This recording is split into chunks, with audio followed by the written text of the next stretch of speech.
আল্লাহর নবী রাহমাতুল লিল আলামিন বলতেছে, তুমি আমার জন্য আমার উপরে দরুদ পড়ার কারণে তোমার জিহ্বাটা যেহেতু কেটে দেয়া হয়েছে, আর টেনশন করিও না, আমি নবীজি আমার মুখের একটু তুতু লাগাইয়া তোমার জিহ্বাটা লাগাইয়া দিলাম, চিরদিনের জন্য তোমার জিহ্বাটা ভালো হয়ে যাবে।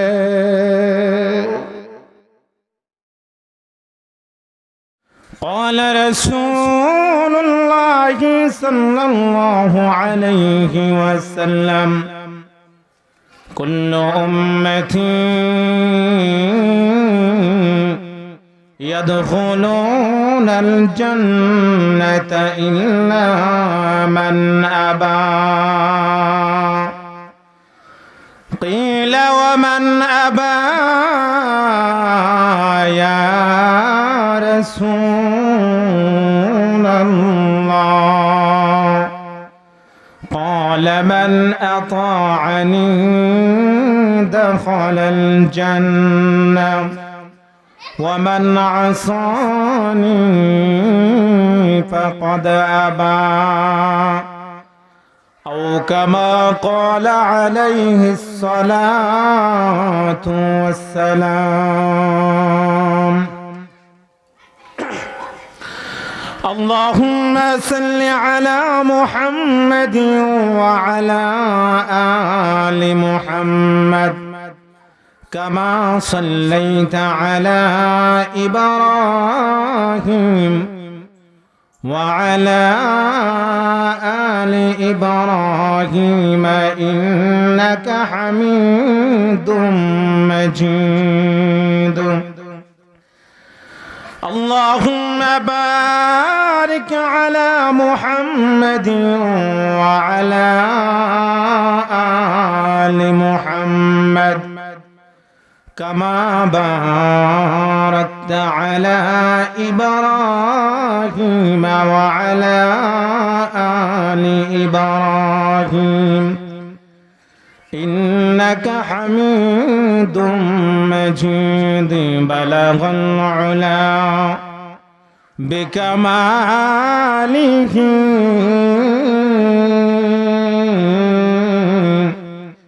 كشف الدجى بجماله حسنت جميع خصاله صلوا عليه وآله لا إله جور لا إله ما شاء لا إله পাখিরা সব ডালে বসে যেই নামেরই গাতে মালা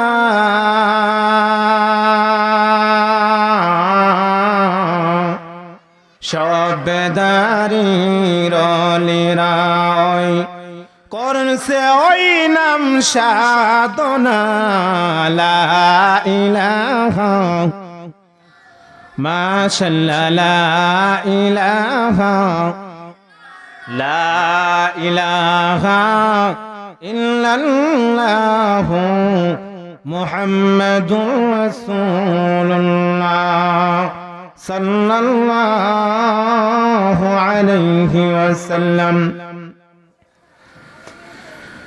দুবাজাইল দক্ষিণ পাড়া মরহুম হাজী ওসমান গনি স্মৃতি পরিষদের উদ্যোগে ও অত্র পাড়ার অত্র মহল্লার অত্র গ্রামের যে সমস্ত মুর্দেগান অন্ধকার কবরের বাসিন্দা হয়েছেন, সকলের রূহের মাগফিরাত কামনার্থে প্রথম বার্ষিক ইসলামী মহাসম্মেলনের অত্যন্ত শ্রদ্ধেভাজন সভাপতি, উপস্থিত আল্লাহওয়ালা দিনদার ইমানদার মুসলমান ভাইয়েরা, পর্দার অন্তরালের পর্দানিশী অবলা সরলা, সর্বগুণে গুণান্বিতা সম্মানিতা মা ও বোনেরা, আল্লাহ রাব্বুল আলামিন যেই মানুষটাকে পছন্দ করে, যাকে আমার আল্লাহ ভালোবাসে এবং মাফ করার ইচ্ছা করে, ওই সমস্ত মানুষদেরকেই আল্লাহর কাজ করার এবং আল্লাহর কাজে অংশগ্রহণ করার সুযোগ করে দেয়। আল্লাহ যাকে পছন্দ করে না, ভালোবাসে না, মহব্বত করে না, মাফ করারও ইচ্ছা রাখে না। কেউ যদি চুরি করত, ধরেন কেউ গরু চুরি করলে তার দরজায় লেখা হয়ে যেত অমুক সেরাকালি আজকে অমুক করমালির গরুটা চুরি করছে। সকালবেলা আর কোনো প্রমাণাদির দরকার লাগছে না, এমনই লাঠি সুটা নিয়ে মানুষেরা গিয়া পিটা শুরু করছে। কিন্তু আমার আপনার নবী বিশ্ব নবী রাহমাতুল লিল আলামিন বলেছেন, আল্লাহ আমার কোন উম্মত যদি অপরাধ করে, তুমি দুনিয়াতে সাথে সাথে তার বিচার কইরো না, আমার ওসিলাতে তাদেরকে সুযোগ দিও, বিচার তুমি মরার পরে করি। এই জন্য সমাজের কিছু সংখ্যক লোকেরা বিভিন্ন ধরনের বড় বড় পাপ করার পরেও আল্লাহ তাদেরকে বিচার করে না। এর অর্থ যদি সে মনে করে আমার শক্তির কারণে বিচার করে না, এমনটা না। মহান আল্লাহ তার নবীকে ওয়াদা দিয়েছিলেন, এই জন্য বিচার করে না। শুধু এটাই শেষ না, আগেকার জমানার কোন নবীর উম্মত যদি তার গায়ের জামাতে কোনো প্রকারের নাপাকি লেগে যেত, ধরেন গোবর বা পায়খানা এ জাতীয় কোনো নাপাক যদি লেগে যেত, তাহলে যতক্ষণ না পর্যন্ত ওই জামাটা যেই জায়গাতে নাপাকি লেগেছে কেটে না ফেলা হতো, ততক্ষণ পর্যন্ত পাক হতো না। কিন্তু আমার আপনার নবীর খাতিরে আল্লাহ এমন সুযোগ করে দিয়েছেন, কোন জায়গায় যদি কোনো নাপাকি লাগে তাহলে ওইটা পানি দিয়ে ধুয়ে দিলেই শেষ। শুধু এটাই শেষ না, আগেকার জামানার কোন নবীর উম্মত যদি এমন অবস্থা হতো, আগেকার নবীর কোন উম্মত যদি মসজিদে আজান দিত, তখন মসজিদ ব্যতীত অন্য কোন জায়গায় নামাজ পড়লে নামাজই আদায় হতো না। কিন্তু আমার আপনার নবীর উম্মত হওয়ার কারণে, আমরা শেষ নবীর উম্মত হওয়ার কারণে আজান মসজিদে দিতে দেরি, যেখানে আমার সুবিধা সেখানেই নামাজ পড়ার সুযোগ আছে না নাই? আরো জোরে বলেন, আছে না নাই? শুধু এটাই শেষ না, আগেকার নবীর কোন কোন নবীর উম্মত হায়াত পাইছে 500 বছর, কোন নবীর উম্মত হায়াত পাইছে 400 বছর। ওই 400 আর 500 বছর হায়াত পাওয়ার পরে কোন নবীর উম্মত তার সারা জীবন যত নেক আমল করেছে, তার সারা জীবনের নেক আমল যদি এক পাল্লায় রাখা হয়, আর আমার আপনার নবীর একজন উম্মতের একটা সেজদার সওয়াব যদি আরেক পাল্লায় রাখা হয়, আমার নবীর খাতিরে এই নবীর একটা উম্মতের একটা সেজদার সওয়াব অন্যান্য নবীর 500-700 বছর 500-700 বছরের যে উম্মতরা হায়াত পাবে তাদের চাইতে অনেক বেশি হবে।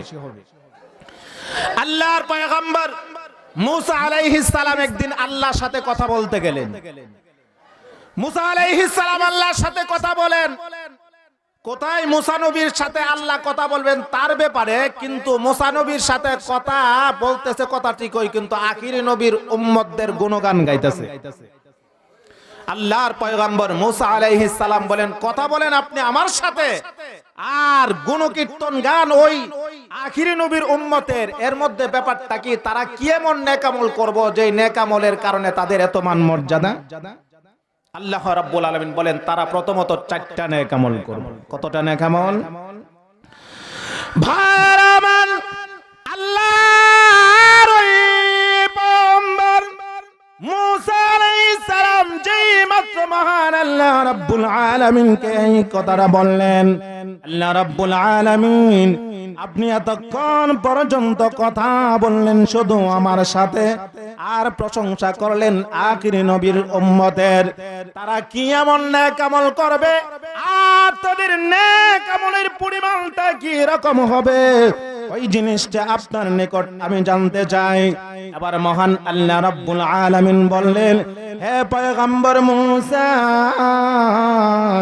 আমি মহান আল্লাহ রাব্বুল আলামিন তোমার কোন কোন উম্মতকে 500 বছরের হায়াত দেব, কোন কোন উম্মতকে 700 বছরের হায়াত দেব।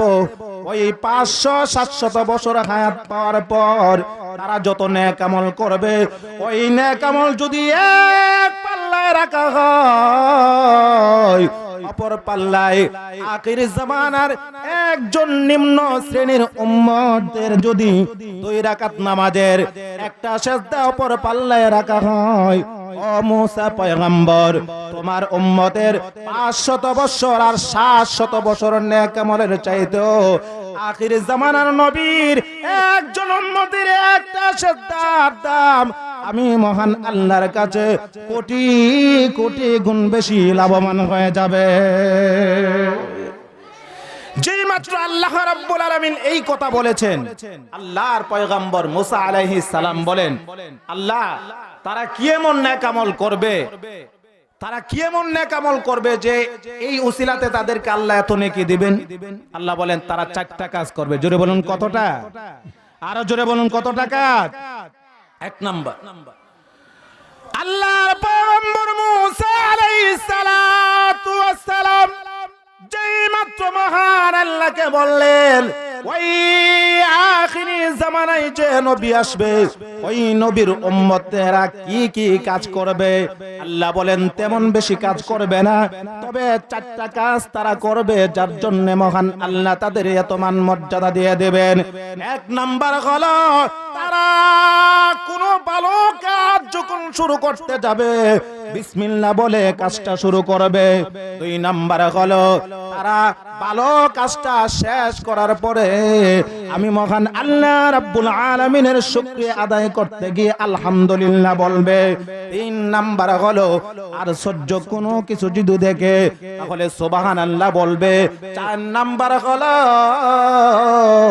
মানুষের জিন্দেগিতে এই দুনিয়াতে থাকা অবস্থায় মহান আল্লাহ রাব্বুল আলামিন অনেক সময় মানুষকে বিপদের সম্মুখীন করবেন, সন্তান আদি নিয়ে যাবেন, এমত অবস্থায় যদি কান্নাকাটি না করে মহান আল্লাহ রাব্বুল আলামিনের দরবারে ধৈর্য ধারণ করে আর যদি সবর এখতিয়ার করে ইন্না লিল্লাহ পড়ে মহান আল্লাহ রাব্বুল আলামিন এই 4টা কাজের বিনিময়ে ওই আখির জামানার নবীর উম্মত অর্থাৎ আমরা যারা আছি মহান আল্লাহ রাব্বুল আলামিন অবশ্যই অবশ্যই আমাদের মান মর্যাদা বাড়াইয়া দেবে। ও ভাই, যেই নবীর উসিলাতে আজকে আমরা এত মর্যাদাবান হইলাম, এত মান সম্পন্ন হইলাম, আমাদের মান মর্যাদা এত বেড়ে গেল, ওই নবীকে আজকে চিনি না। অনেক মানুষ আহারে এমনও আছে আল্লাহর নবীকে নিয়ে বিভিন্ন ধরনের বাজে মন্তব্য, এমন কোন ভাষা নাই যেই ভাষা নবীর ব্যাপারে মন্তব্য করে নাই। নাউজুবিল্লাহ বলেন। ও ভাই, যেই নবীর উসিলাতে যেই নবীর উপরে যদি কেউ দরুদ পড়ে, আল্লাহর পয়গম্বর আদম আলাইহিস সালাম যখন জান্নাতে হাওয়ার সাথে বিবাহের আয়োজন হলো, এবার আল্লাহ বললেন আদম তুমি যে বিবাহ করবে তুমি মোহর দিতে হবে। আদম পয়গম্বর বলেন এখানে টাকা পয়সা আমি কোত্থেকে পাবো? বলে টাকা পয়সা লাগবে না, তোমার মোহর আদায় হয়ে যাবে একটা কাজ করলে। বলে কি কাজ? ও কাজটা হচ্ছে ওই কাজ আখিরি জামানায় আমি একজন নবী পাঠাবো, ওই নবীর উপরে যদি 10 বার তুমি দরুদ পড়ে নাও অবশ্যই তোমার মোহর আদায় হয়ে যাবে। যেই নবীর উপরে দরুদ পড়লে একজন পয়গম্বরের বিবাহের মোহর আদায় হয়ে যায়, ওই পয়গম্বরের ব্যাপারে যদি বাজে মন্তব্য করে আল্লাহ সহ্য করবে? ভাই আর জোরে বলেন সহ্য করবে? কিছুতেই করবে না। ভাই, আল্লাহর নবীর এমনও আশেক ছিলেন যারা আল্লাহর নবীকে এমন ভাবে ভালোবাসতেন, আর ওই আল্লাহর নবীকে ভালোবাসতে গিয়ে মহব্বত করতে গিয়ে আল্লাহর নবীর এমনও অনেক উম্মত আছে যাদেরকে জিহ্বাটা পর্যন্ত কেটে দেওয়া হয়েছে। আল্লাহর নবীর এমন একজন ভক্ত ছিলেন যার বাড়ি হলো ইয়ামেনে। জোরে বলুন কোথায়? ইয়ামেনে। তিনি বহুদিন পর্যন্ত মনের মধ্যে ইচ্ছা, আহারে আমি যদি আমার নবীর কবরটা জিয়ারত করতে পারতাম। আল্লাহর নবীর রওজা যদি কেউ জিয়ারত করে তার জন্য জান্নাত ওয়াজিব হয়ে যায়। সুবহানাল্লাহ বলেন। আল্লাহর নবীর ওই আশেক তিনি চলে গেলেন নবীজির রওজা জিয়ারত করবে। জোরে বলুন কি জিয়ারত? ভাই জোরে বলুন কি জিয়ারত? আল্লাহর নবীর রওজা জিয়ারত করবে।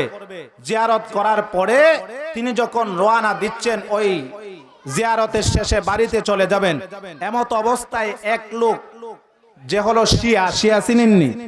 যারা মনে করে আমাদের নবীকে নবী মনে করে না, হযরত আলীকে নবী মনে করে। তারা মনে করে জিবরাইল ওহী নিয়ে আসতে চেয়েছিল আলীর কাছে, ভুলে চলে গেছে নবীর কাছে। জিবরাইল বোঝা যাইতেছে যে তাদের চেয়ে আরো অনেকটা কম আকলের। এ জাতীয় শিয়ারা আল্লাহর নবীর উপর দুরূদ পড়া দেখতেই পারে না।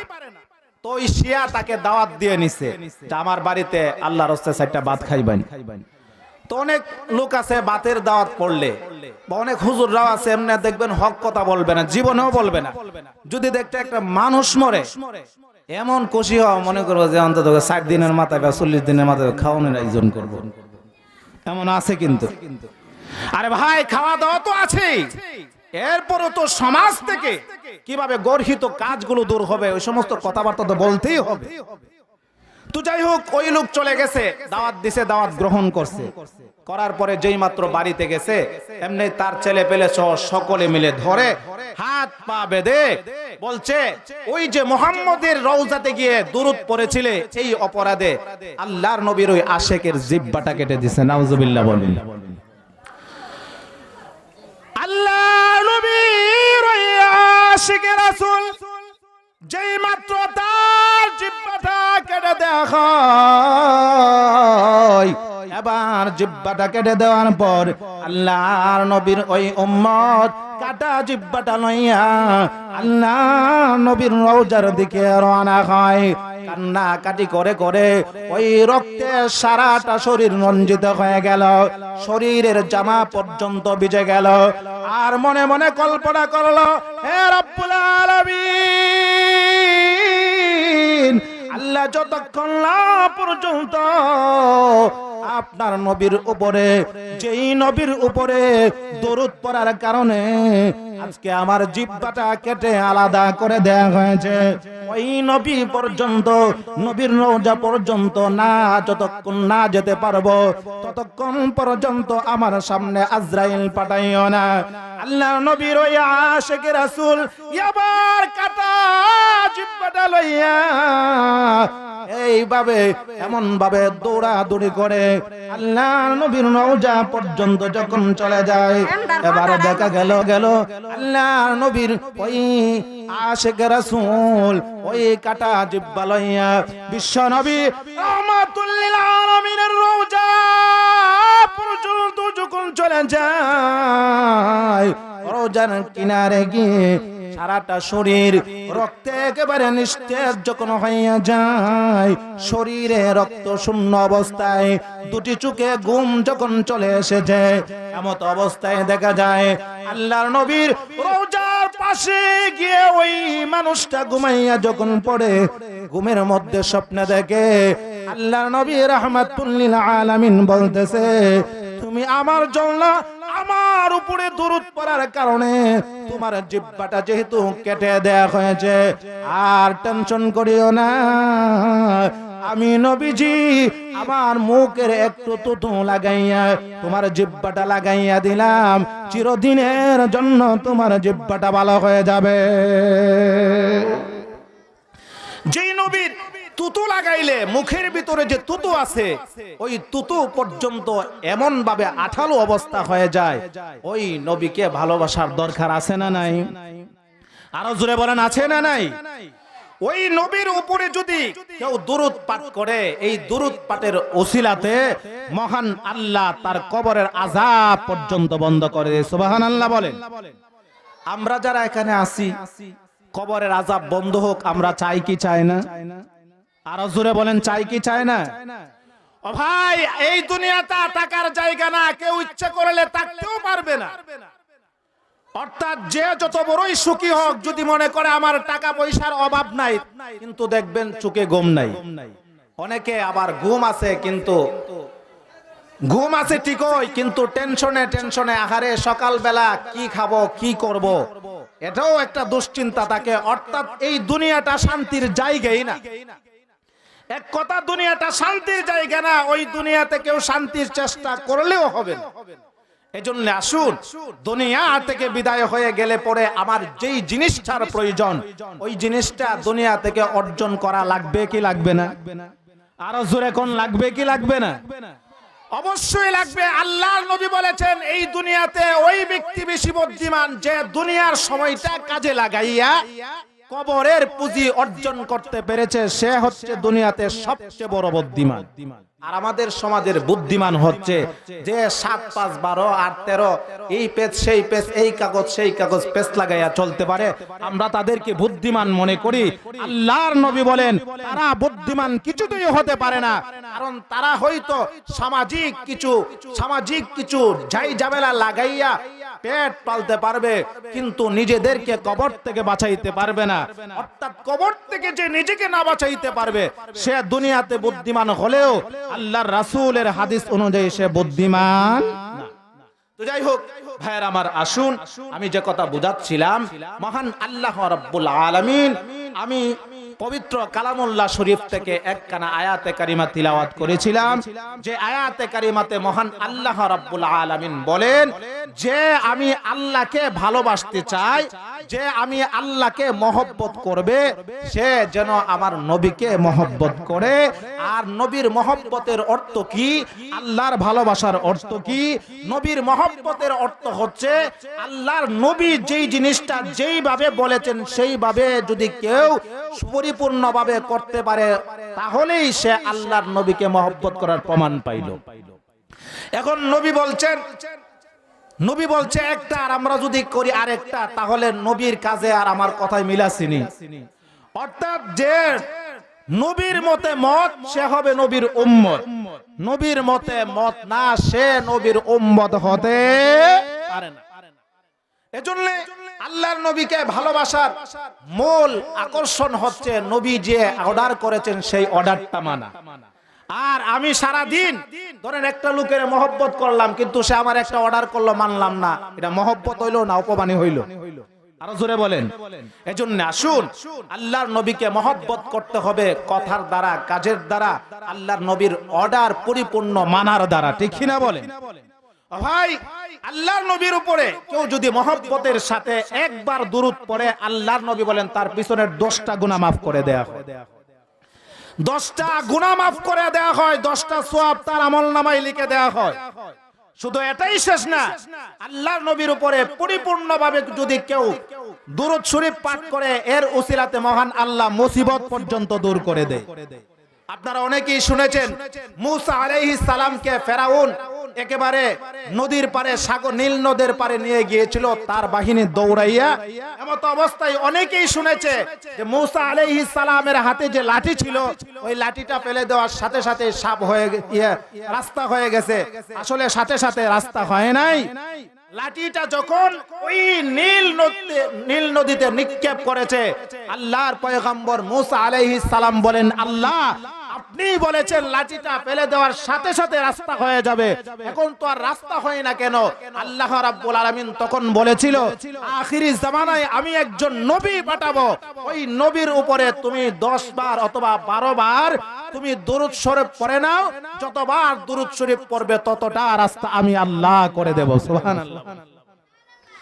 যেই মাত্র আল্লাহর পয়গম্বর মূসা আলাইহিস সালাম 10 থেকে 12 বার আল্লাহর নবীর উপর দুরূদ পাঠ করতে দেরি হয়, সাথে সাথে 12টা রাস্তা মহান আল্লাহ করতে দেরি করে নাই। শুধু এটাই শেষ না, আল্লাহর নবীর উপরে দুরূদ পড়ার কারণে কবরের আযাব পর্যন্ত বন্ধ হয়েছে। এমন অসংখ্য অগণিত ঘটনা কোরআন কিতাবে, অগণিত ঘটনা কিতাবাদিতে রয়েছে। এর মধ্যে শুধু একটা আলোচনা আপনাদের সামনে তুলে ধরতে চাই। আল্লাহর একজন জগৎ বিখ্যাত ওলি ছিলেন, যার নাম হাসান বসরি। নাম শুনছেন কিনা? তার জামানায় একজন মহিলা দীর্ঘদিন পর্যন্ত সন্তান হয় না। জোরে বলেন, কি হয় না? সন্তানাদি যদি কারো না হয় দীর্ঘদিন পর্যন্ত, মনে কষ্ট লাগে কি লাগে না? আরো জোরে বলেন, লাগে কিনা? দীর্ঘদিন পর্যন্ত সন্তানাদি হয় না, আল্লাহর কাছে বহু কান্নাকাটি করে। বহু বছর পরে একটা কন্যা সন্তান, মেয়ে সন্তান হইছে। তো একটা সন্তান যখন হয় আদরের কোনো সীমা থাকে না। ওই সন্তানটাকে আস্তে আস্তে করে বড় করেছে, লালন পালন করেছে, একেবারে পরিপূর্ণ বয়স যখন হয়েছে, হঠাৎ একদিন ওই মেয়েটা মারা গেছে। এবার মার কষ্ট লাগবে কি লাগবে না? জোরে বলুন, লাগবে কি লাগবে না? ভাইরা আমার, ওই মহিলার সন্তান যখন হইয়া যায়। এবার মা ওই সন্তানের বিরহ ব্যথা সহ্য করতে না পারিয়া ওই উঠানে গড়াইয়া গড়াইয়া তার মেয়ের জন্য কান্নাকাটি শুরু করে দেয়। এবার কান্নাকাটি করার পরে ওই মহিলা আল্লাহর ওই জগৎ বিখ্যাত ওলি, ওই জগৎ বিখ্যাত ওলি হাসান বসরির কাছে চলে গেল।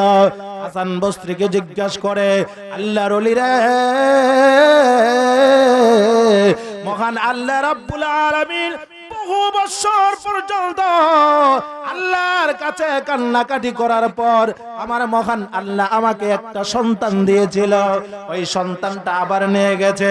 আল্লাহর ওলি, আমি আপনার কাছ থেকে জানতে চাই, ওই যে আমার একমাত্র মেয়ে যাকে আমি কুলে পিঠে মানুষ করেছি, এমন আদর করেছি, আদরের কোনো সীমা নাই, সীমাহীন আদর করেছি, ওই মেয়েটা যে মারা গেল, তাকে যে কবরস্থ করা হলো, কবরের ভেতরে রাখা হলো, সে কোন অবস্থায় রয়েছে, আমি ওই জিনিসটা আপনার নিকট একটু জানতে চাই।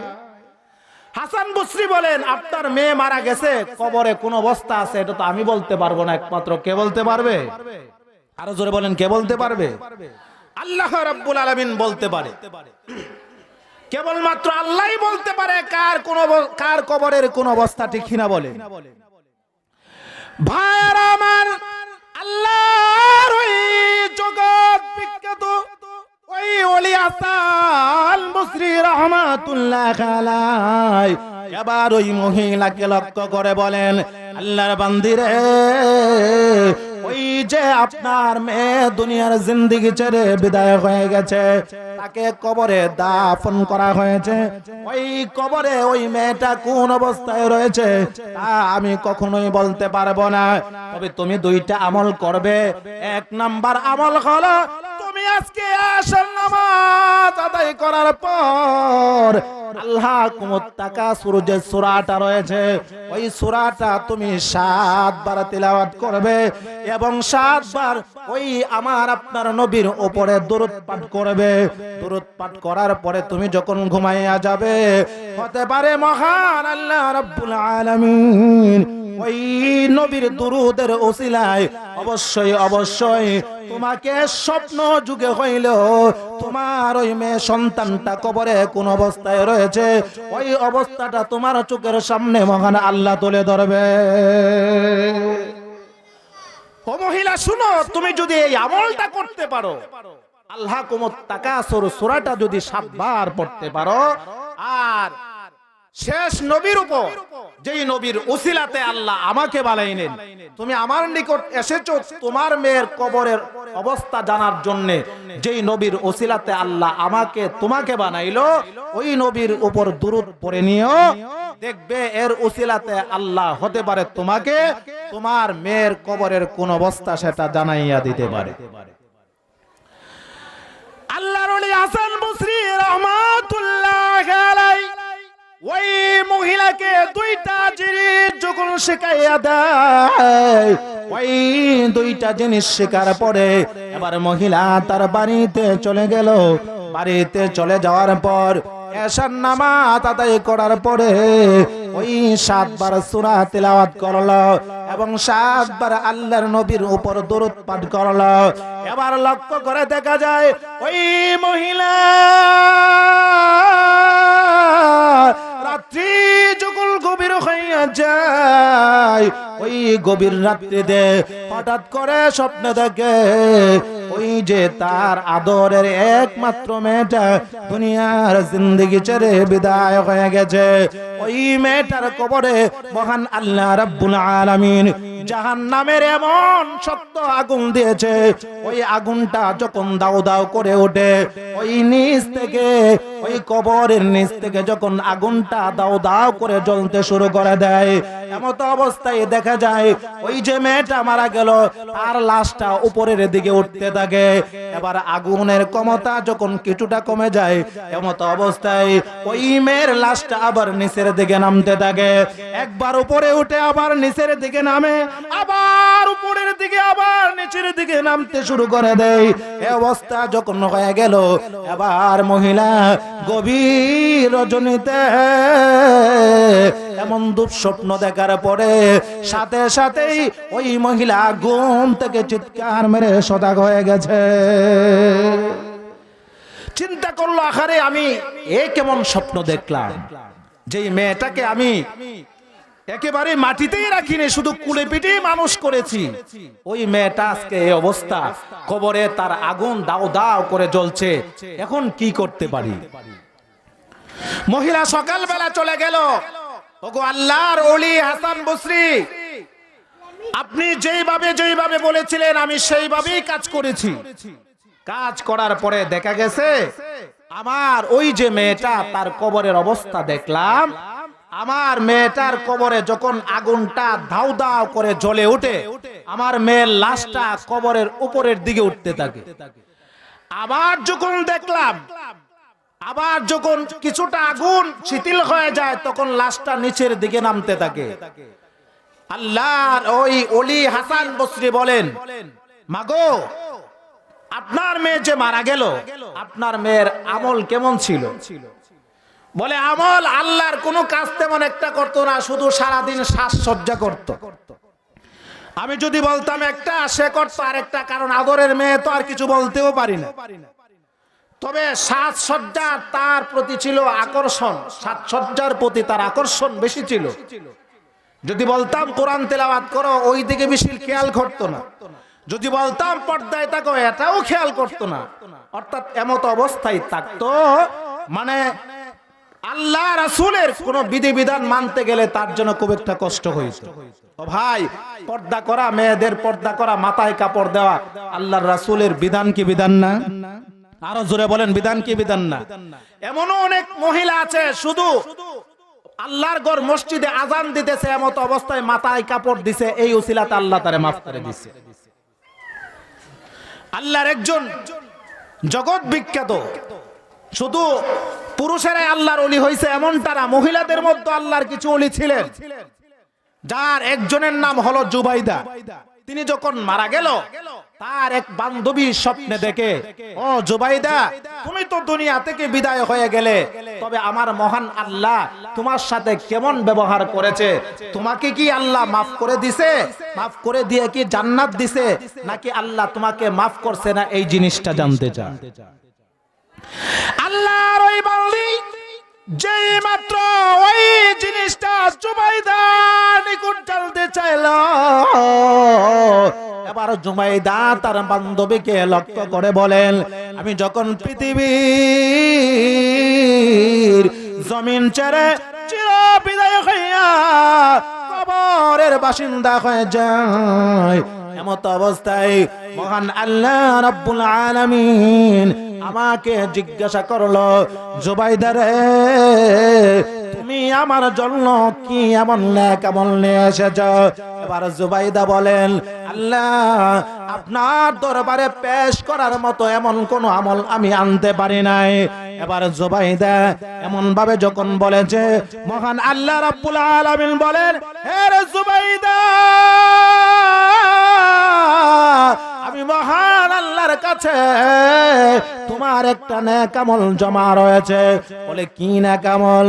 ও নেক আমলটা হলো, একদিন মসজিদের মাইকে আমি আল্লাহর নাম যখন মুয়াজ্জিন সাহেবে আজানের মাধ্যমে উচ্চারণ করেছিল, তোমার মাথায় কাপড় ছিল না। তুমি যখন ওই মসজিদের মাইকে আজানটা শুনতে দেরি হয়, আর তোমার মাথায় কাপড়টা দিতে দেরি করো নাই, এই আমলটা আমি মহান আল্লাহ এমন ভাবে কবুল করেছি।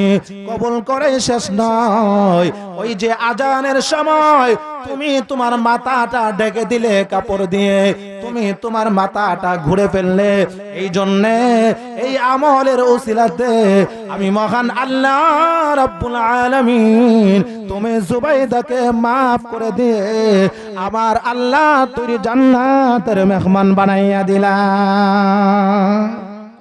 এজন্য আমাদের গ্রাম অঞ্চলের মানুষেরা, গ্রাম অঞ্চলের মহিলারা অন্তত পক্ষে নামাজ পড়ুক, আর কোনটা যখন দাউ দাউ করে জ্বলতে শুরু করে দেয়, ওই মেয়েটার লাশটা উপরের দিকে উঠতে থাকে, আবার যখন আগুনের তাপটা কিছুটা কমে যায়, নিচের দিকে লাশটা হঠাৎ করে আবার নিচের দিকে পড়ে যায়। এই অবস্থা যখন ওই মেয়ের মা স্বপ্নে দেখলো, আল্লাহর ওই জগৎ বিখ্যাত ওলি হাসান বসরির কাছে চলে গেলেন। ওগো আল্লাহর ওলি, আমি গত রাত্রে আপনি যেই আমলটা করতে বলেছিলেন, 7 বার আল্লাহকুমুত তাকাসুর সূরা পড়েছিলাম এবং 7 বার নবীর উপরে দরুদ পাঠ করে ঘুমিয়েছিলাম। এই অবস্থায় আমি গভীর রাত্রে স্বপ্নে দেখলাম আমার মেয়ের কবরের এই অবস্থা। এখন কি করলে আমার মেয়ের কবরের আযাব বন্ধ হবে, এই জিনিসটা আপনার নিকট জানতে চাই। ভাইরা আমার, আল্লাহর ওই ওলি হাসান বসরি রাহমাতুল্লাহ আলাইহি ওই মহিলাকে আবার ডাক দিয়ে বলেন, মাগো, তোমার ওই মেয়ের কবরের আযাব যদি বন্ধ করতে চাও, আল্লাহর নবীর মুখে শুনেছি কোন মানুষ যখন দুনিয়া এবং আখিরাতে বালা মুসিবতে পড়ে, বিপদে আপদে পড়ে যায়, দান সদকার কারণে মহান আল্লাহ বিপদ আপদ থেকে মুক্ত করে দেয়, বড় বড় রোগ থেকে মহান আল্লাহ পানা দিয়ে দেয়, পরিত্রাণ দিয়ে দেয়। হে মহিলা, তুমি শুনো, তোমার মেয়ের কবরের আযাব যদি বন্ধ করতে চাও, মহান আল্লাহ রাব্বুল আলামিন অবশ্যই তোমাকে ধন সম্পদ দান করেছে, ওইগুলো আল্লাহর রাস্তায় দান করে দেখো, এর উসিলাতে মহান আল্লাহ মাফ করে দিতে পারে। এবার ওই মহিলা বাড়িতে চলে গেল। বাড়িতে যাওয়ার পরে আল্লাহর রাস্তায় তার কিছু সম্পদ দান করে দিলেন, আর মনে মনে চিন্তা করলেন, এই দানের উসিলাতে মহান আল্লাহ আমার মেয়ের কবরের আযাব যেন বন্ধ করে দেয়। এবার দেখা গেল ওই মহিলা তার সম্পত্তি থেকে আল্লাহর রাস্তায় যখন দান করে দিল, দান করে দিয়ে ওই রাত্রে যখন ঘুমাইলো, অমনি গভীর রাত্রে স্বপ্নে দেখে ওই মহিলার মেয়ের যে কবরের আযাব চলতেছিল, ওই কবরের আযাব আর তার কবরে নাই। ওই মহিলার মেয়েটা জান্নাতের একটা বাগানে শুয়ে আছে। এবার ওই মহিলার মেয়েটাকে একজন লোক জিজ্ঞাসা করলো, গত রাত্রে তোমার কবরে দাউ দাউ করে আগুন জ্বলতেছিল, আজকে কোন আমলের বিনিময়ে তোমার কবরের আযাব বন্ধ করে দিয়ে আল্লাহ তোমাকে জান্নাতের বাগানে জায়গা করে দিয়েছে? বলে, 2টা নেক আমলের কারণে। 1 নাম্বার নেক আমল হলো আমার মা আল্লাহর রাস্তায় আমার জন্য কিছু দান খয়রাত করেছে। 2 নাম্বার হলো আমাকে যেখানে কবর দেয়া হয়েছে, ওই দিক দিয়ে আল্লাহর একজন বান্দা এশারের নামাজ আদায় করে ওই আখিরি নবীর উপরে 10 বার দরুদ পাঠ করতে করতে, দরুদ শরীফ পড়ে ওই রাস্তা দিয়ে হেঁটে যাচ্ছিল।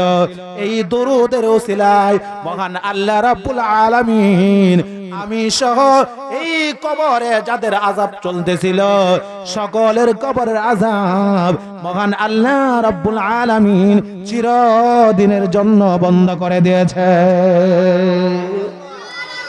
এজন্য আসুন, যেই নবীর উসিলাতে, যেই নবীর উপর দরুদ পাঠ করলে কবরের আযাব পর্যন্ত বন্ধ হয়ে যায়, ওই নবীকে মহব্বত করলে অবশ্যই আমার আপনার নাজাতের ফায়সালা হবে কি হবে না? জোরে বলুন, হবে কি হবে না? ভাই, আমি আপনি মানুষ হয়ে আল্লাহর নবীকে না চিনলেও জঙ্গলের পশু পঙ্খিরা পর্যন্ত আল্লাহর নবীকে চিনতো, ঠিক না বলেন? আর জোরে আওয়াজ দিয়ে বলুন, ঠিক না বে ঠিক? জঙ্গলের পশু পাখিরা পর্যন্ত আল্লাহর নবীকে চিনত, কিন্তু মানুষ নামের কিছু সংখ্যক কুলাঙ্গারেরা আল্লাহর নবীকে চিনতে চায় না। নবীকে নিয়ে বিশুদ্ধার করে, নবীকে নিয়ে বিষাক্ত ভাষার মাধ্যমে আক্রমণ করে। আমরা তাদের বিচার অবশ্যই চাই। এমনকি বাংলাদেশে আল্লাহর নবীকে নিয়ে কটূক্তি করার কারণে বাংলাদেশে যে প্রতিবাদ হয়েছে, ওই প্রতিবাদের কারণে ওই ফ্রান্সের সরকার মুসলমানদের কাছে ক্ষমা চাইতে বাধ্য হয়েছে। সুবহানাল্লাহ। এজন্য মুসলমানদের তাকবীরের আওয়াজের মাধ্যমে যদি কেউ মনে করে মুসলমানেরা তাকবীর দিলে কি হবে, মুসলমানের তাকবীর তাকবীরের আওয়াজে গৌর গোবিন্দের বিল্ডিং পর্যন্ত ভেঙে খানখান হয়ে গিয়েছে। মুসলমানদের তাকবীরের আওয়াজে তাসলিমা নাসরিনের মতো কুলাঙ্গার বাংলাদেশ থেকে বিতাড়িত হইতে বাধ্য হয়েছে। ঠিক কিনা বলেন? আরো জোরে আওয়াজ দিয়ে বলুন ঠিক না বেঠি? বন্ধুরা আমার, আমি যে কথা বুঝাচ্ছিলাম, আমি আপনি মানুষ হয়ে আল্লাহর নবীকে সম্মান দিতে জানি না, আল্লাহর নবীকে চিনতে পারি না, কিন্তু অতীত যুগের পশু পাখিরা পর্যন্ত আল্লাহর নবীকে চিনতে পারতো, নবীকে ওয়াদা দিত, ওগো নবীজি আপনি যদি আমার জিম্মাদার হন তাহলে আপনার কথা মতো আমি সময় মতো পৌঁছে যাব। আল্লাহর নবীর জামানায় এক শিকারী হরিণ শিকার করতে গেছে, হয়তো ঘটনাটা শুনেছেন। হরিণ শিকার করতে গেছে, যে হরিণটা ধরা পড়েছে, হরিণের দুইটা বাচ্চা ছিল। জোরে বলুন কতটা বাচ্চা? দুইটা বাচ্চা। এই অবস্থায় হরিণটা ধরা পড়ে গেছে। নবীজি ওই রাস্তা দিয়ে যাচ্ছিলেন, আল্লাহর নবীকে হরিণে দেখে বলে আসসালামু আলাইকুম, এভাবে সালাম দিলেন। সালাম দেওয়ার পরে বলতেছে, ওগো আল্লাহর নবী আপনি তো শুধু মানুষের জন্যই রহমত না, আমরা যারা পশু পাখি আছি, জীব জানোয়ার আছি, আমাদের জন্য তো আপনি রহমত। ইয়া রাসূলুল্লাহ, ওই যে শিকারীর জালে আমি ধরা পড়ে গেছি, আমার দুইটা বাচ্চা আছে, আমি দুইটা বাচ্চাকে দুধ না খাওয়াইয়াই চলে এসেছিলাম। আপনি একটু বলে দেন শিকারীকে আমি আপনার কথা রাখবো, আমার দুইটা বাচ্চাকে দুধ খাওয়াইয়া অথবা দুইটা বাচ্চাকে একেবারে আমার সাথে এনেই এখানে আবার উপস্থিত হব। আপনি যদি আমার জিম্মাদার হন, আমার দুইটা বাচ্চাকে আমি দুধ পান করেই চলে আসব।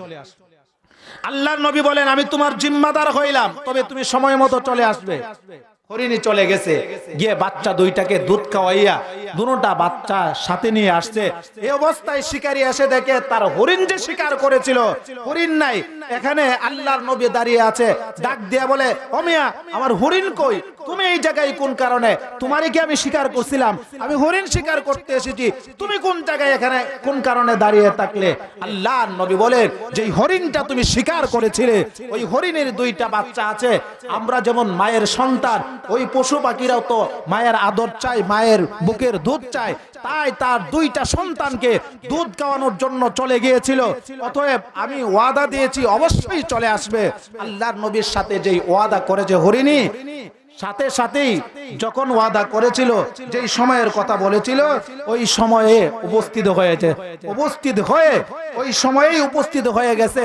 আল্লাহর নবীকে আমরা মানুষ না চিনতে পারলো, আমরা আল্লাহর নবীর কাছে যদি ওয়াদা করি, নবী বলছে একটা, আমরা করি আরেকটা। নবীর সাথে ওয়াদা আমরা খেলাপ করতে পারি, কিন্তু পশু পাখিরা নবীর মান মর্যাদা বস্তু। শুধু এটাই শেষ না, আল্লাহর নবী একদিন জঙ্গলের পাশ দিয়ে সাহাবীদেরকে নিয়ে যাচ্ছেন। এই অবস্থায় জঙ্গলের যত উট, যত জানোয়ার, যত ভাগ ভাল্লুক আছে সকলেই এসেছে আল্লাহর নবীর পায়ে সিজদা করার জন্য। আল্লাহর নবীর পায়ে সিজদা করার জন্য জঙ্গলের পশু পাখিরা পর্যন্ত চলে এসেছে। এই অবস্থায় দেখা যায় আল্লাহর নবীর কাছে একটা উট এসে বলে, ইয়া রাসূলুল্লাহ আপনার কদম মুবারকে আমি সিজদা করতে চাই। উটকে আল্লাহর নবী সুযোগ দিলেন। এই অবস্থায় সাহাবীরা যখন দেখলেন, জিজ্ঞাসা করলেন, জঙ্গলের উট হইয়া আপনার পায়ে সিজদা করে তাদের জীবনটা ধন্য করে দিয়েছে, অতএব আমরাও আপনার পায়ে সিজদা করতে চাই, সিজদা করে আমাদের জীবনও ধন্য করতে চাই। আল্লাহর নবী বলেন, মানুষকে যদি মানুষ সিজদা করার হুকুম আল্লাহ দিত, তাহলে আমি বলতাম মহিলারা যেন তাদের স্বামীর পায়ে সিজদা করে, এই হুকুমটা দিতাম। যাই হোক, যে কথা বোঝাচ্ছিলাম, এক ইহুদি কুকুর পালতেছে, কুকুর অনেক দিন পর্যন্ত কুকুর পালে। অর্থাৎ ইহুদির ইচ্ছা হইল আল্লাহর নবীকে তার বাড়িতে দাওয়াত দিয়া নিবে, নিয়া কুকুর দিয়া কামড়াইবে। দেখুন কেমন বদনিয়ত। এমন বদনিয়তের লোক আমাদের সমাজে আছে না নাই? আরো জোরে বলেন আছে কি নাই? ভাইরা আমার, যেই মাত্র আল্লাহর নবী রাহমাতুল লিল আলামিনকে এই দাওয়াত করে নিয়ে কুকুর দিয়ে কামড়ানোর ওই পরিকল্পনা যখন করলেন, এবার ওই ইহুদির বাড়িতে আল্লাহর নবীকে একদিন দাওয়াত করলেন। দাওয়াত করে নিয়ে যাওয়ার পর এবার দেখা যায় উদ্দেশ্য হলো ওই কুকুরটাকে দিয়ে আল্লাহর নবীকে কয়েকটা কামড়ানো দিবে। এই অবস্থা যখন হলো, ওই ইহুদি আল্লাহর নবীকে না চিনলেও কুকুর চিনে কি চিনে না?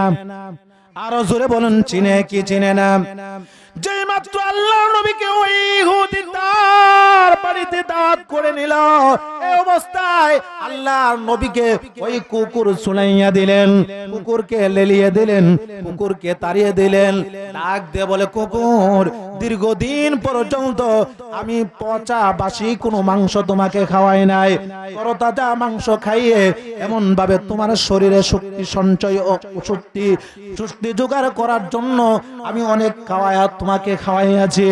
এবার তোমার কাজ হলো, এই যে আব্দুল্লাহর ছেলে মুহাম্মদ, সে আমাদের ইহুদি ধর্ম দেখতে পারে না, আমাদের ইহুদিদেরকেও পছন্দ করে না, অতএব তোমার কাজ হলো ওই আব্দুল্লাহর ছেলে মুহাম্মদকে তোমাকে কামড়াইতে হবে। আল্লাহর কুদরত বোঝা যায় না, সাথে সাথে ওই কুকুরটা আসমানের দিকে তাকাইয়া মহান আল্লাহ রাব্বুল আলামিনের কাছে এই ফরিয়াদ জানাইলেন, আল্লাহ, আমাকে তুমি বোবা বানাইয়া দিয়েছো, আমি কথা পর্যন্ত বলতে পারি না, আল্লাহ আমার মুখটা তুমি খুলে দাও, আমি ওই ইহুদির সাথে দুইটা কথা বলতে চাই।